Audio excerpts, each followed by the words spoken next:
Welcome to Lydia's Plate. I'm a stay-at-home mom who is homesteading together with my husband and 4 kids.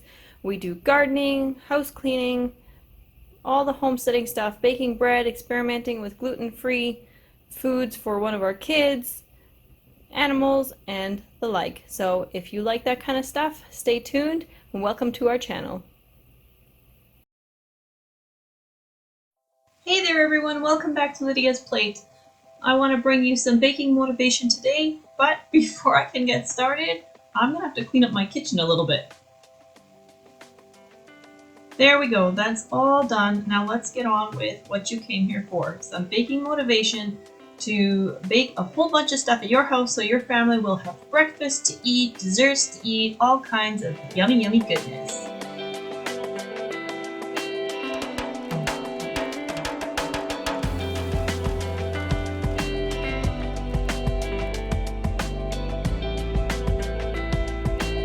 First things first, I need to get my bread doughs started, the doughs that are going to need rising time and a little extra. So I'm starting off with some bun dough. I need buns again, and once I have that started, I'm also going to start my bread maker in the back there with some raisin bread. We are really enjoying those fresh loaves of raisin bread for toast in the morning. Sometimes I'll just spread butter on there. Sometimes I'll spread some butter, sprinkle a little brown sugar, maybe some cinnamon on there. Sometimes I'll just do butter and cinnamon. All depends how I'm feeling that morning. If you haven't tried that, oh please, it is so good. I encourage you to try it.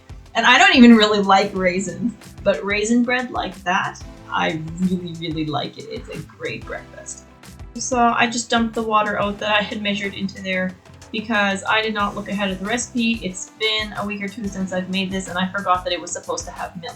Now if you don't have milk, no big deal, because after that I wanted to find out if it would actually work if I didn't have milk. So I've made that recipe with both water and milk and it works out just fine. It's great every time.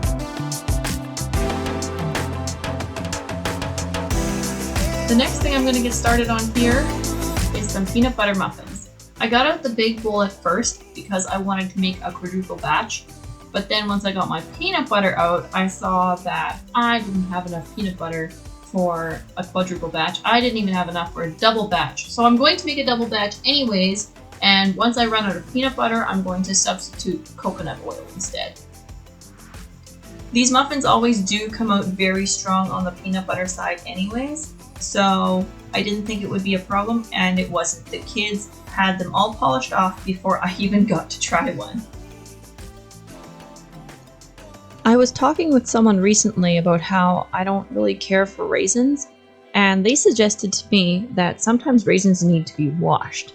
That concept was completely foreign and backwards to me because I was under the impression that grapes got washed before they got dehydrated into raisins, but apparently not, and I have been amazed at all the junk that I have washed off of raisins, little like gritty stuff, maybe little bits of sand or whatever. So if you don't like raisins, that may be one of the causes for you, because I used to love raisins, but then I thought I was getting too many stems or something in them and I just lost my appetite for them. So if that's been the case for you too, maybe that's why. Oh, another thing that has been really helpful is learning that raisins actually need to be coated with a little bit of flour before they go into the bread maker or whatever dough you're making. And I was also given a tip that despite what the recipe for the machine actually says, it says to add the raisins, like not even last, but to add them later when the bread maker beeps, signifying that you're supposed to put your add-ins in now, which raisins are an add-in. But I was told that if I would mix them with flour and add them in right away while I'm adding everything else, that they would get mixed in a lot better. And that is so, so true, guys. When I was just putting the raisins in later, like the way the recipe said, they would not all get incorporated. Like when I pulled out that loaf of bread, there would be raisins just falling off and wasted and burnt. And that's not appetizing at all. So since I have started coating them with some flour and then putting them in right in the beginning, once I'm starting to put all my flour in, that is working way, way better. So if you have not had a good experience with something like that either, maybe that'll work for you too.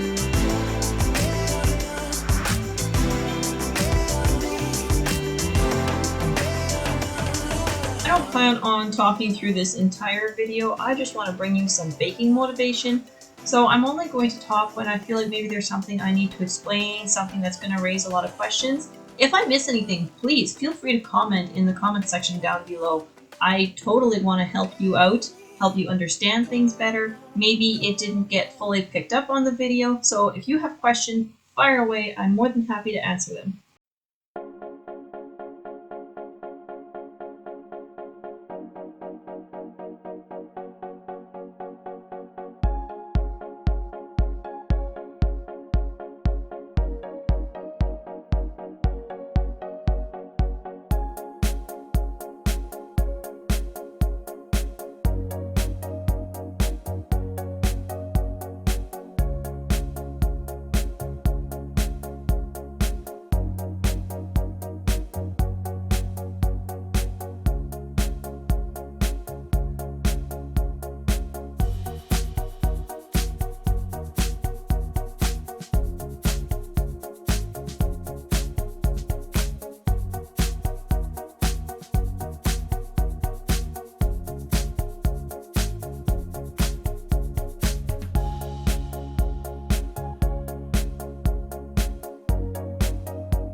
So I just wanted to point this out here because it was a little bit funny to me. Maybe it'll give you a laugh too. But I propped that spoon up on the edge of the bowl thinking, okay, I should know better than this, but maybe if I'm super careful, it'll work. Maybe I won't have to switch and get another item dirty.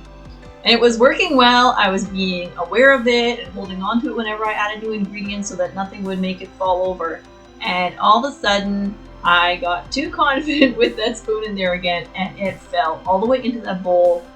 And yeah, I should have just taken it out and gone and gotten a bigger one that wouldn't fall in like that. So lesson learned, it just wasn't worth it.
my pans got all full here, and I only have the 2 of this style or that type.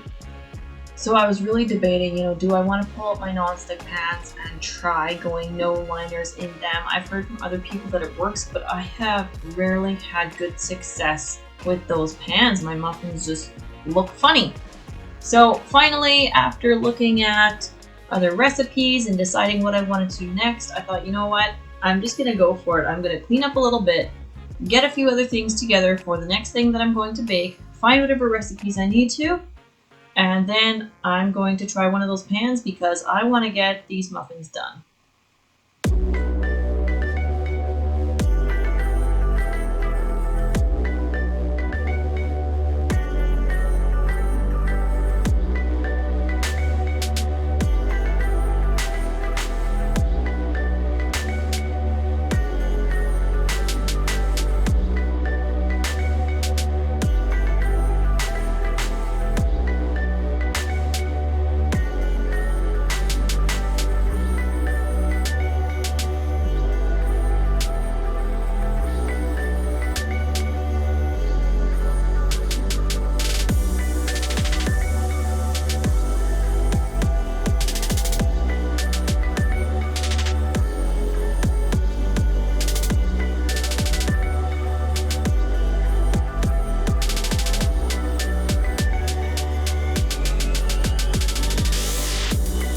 This is one of my favorite bowls for making muffins in. It just has a nice lip around it for scraping off the bottom of my scoop so I don't make a big mess as I'm scooping muffins. And it's also just the right size, especially for now. I am stirring up some cinnamon twists, and that's a dough that needs to sit about 2 hours or preferably overnight in the fridge. And that dough, I don't know, this bowl is just the right size for that dough. So quick wash and away we go again.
So a bit of a blooper here. If you look over at the yeast mixture there, in the back of my head, I knew that that measuring cup was not going to be big enough, but I don't know. I think my brain was full of other stuff, and I just decided to do it anyways, which was not very bright. So it went over, whatever. I'll just keep going and I'll clean it up as best I can, add it all in, and life goes on. Hopefully I'm paying more attention next time.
For anybody out there who's not familiar with cinnamon twists, they're kind of like a cheat on a cinnamon bun. They're much easier and quicker to make, other than the time that the dough needs for chilling, and they taste just as good, but they're a lot quicker to make.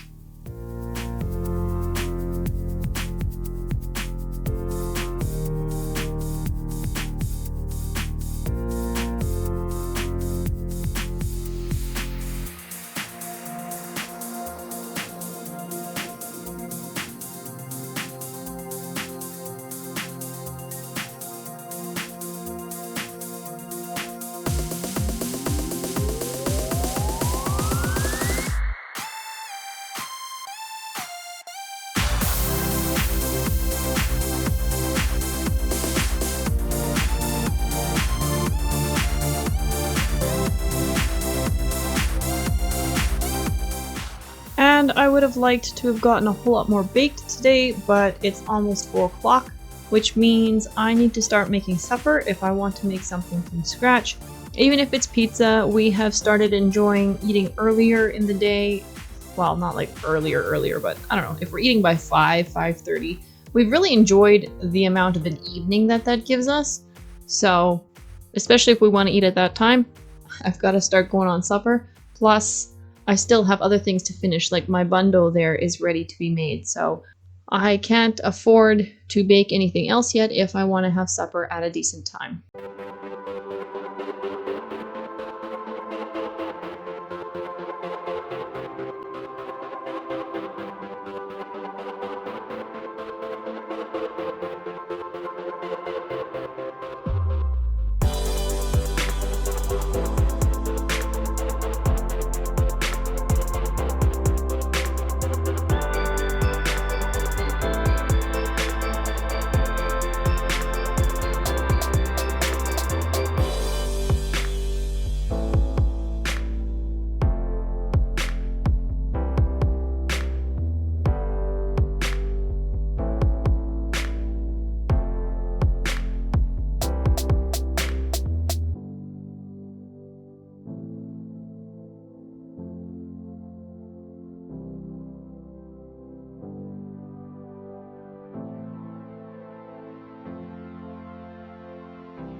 So here, as mom life goes, you know that we also are problem solvers, and we have to deal with arguments between the kids sometimes, and so Travis was having a hard time here. I forget what had happened, but somebody had hurt his feelings or done something that had hurt him, and so we had to work that out and figure out together, you know, what would have been a mature solution to the problem or a better way to handle it.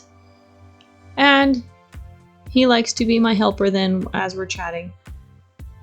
And he's a very good helper, so he enjoyed helping me, and we had some good one-on-one time while I continued to get work done.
So you probably noticed that I only had 2 pans of buns there, and it's because we had buns for supper, likely we had sandwiches. And now I just wanted to show you what this raisin bread looks like as I'm slicing it. The raisins are all well incorporated, and it's slicing very nicely.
Because this dough was sitting in our fridge downstairs, it's a lot harder than if it had been in the fridge upstairs.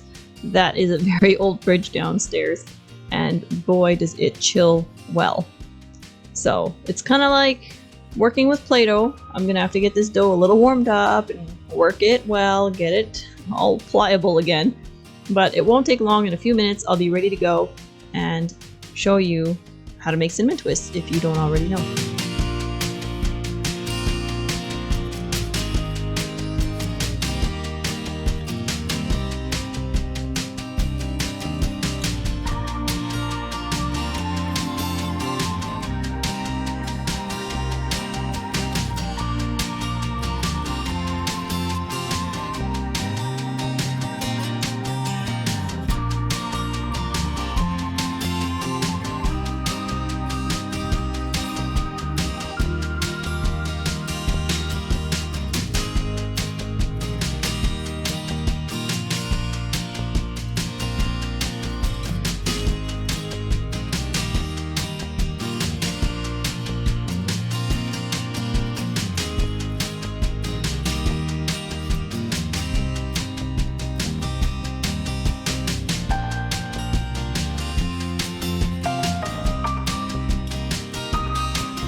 So those cinnamon twists are all done, and I'm just going to clean up here. I'm going to save the sugar for some snickerdoodles, which to my understanding is just fancy chocolate chip cookies. So you just make chocolate chip cookies and then you add in some cinnamon. And because this is a cinnamon sugar mixture, it's a perfect way to use it up. But that'll have to happen another day.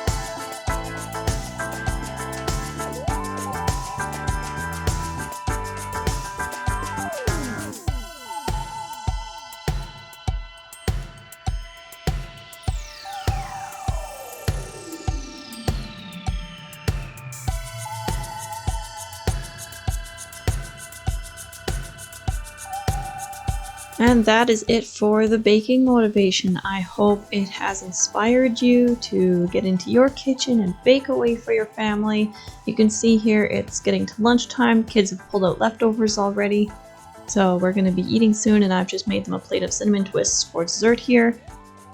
So I'm just going to keep on packaging away here, and I'll give you a shot at the end of cleaning the rolling pin. I personally don't like to actually get my rolling pin wet. I don't like to immerse it in water, and I believe the instructions actually said not to.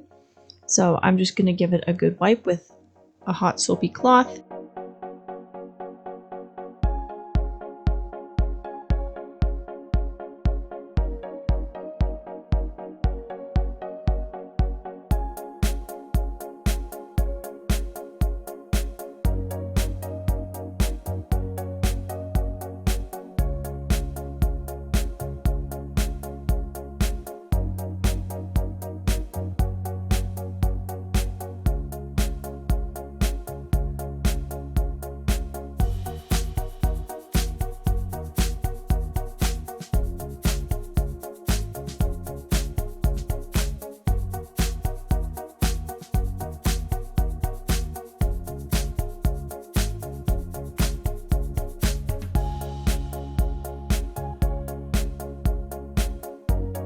Thank you so much for watching. If you enjoyed this video, please give it a thumbs up and subscribe. That is free.